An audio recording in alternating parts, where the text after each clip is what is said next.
وبروميس لاند ودول إلهي نوغو ديقة بيامسين ما هدول دادلي هاي marka waxa imika tigreega ayaa maxaa dagaalka ugu qaatay oo deesto wax badan ka duwaneyn markii Soomaali loo eego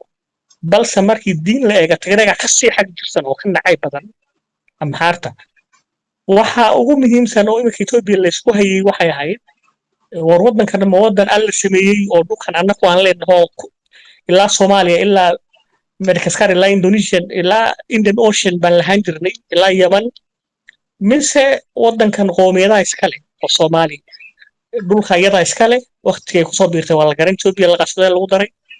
Oromo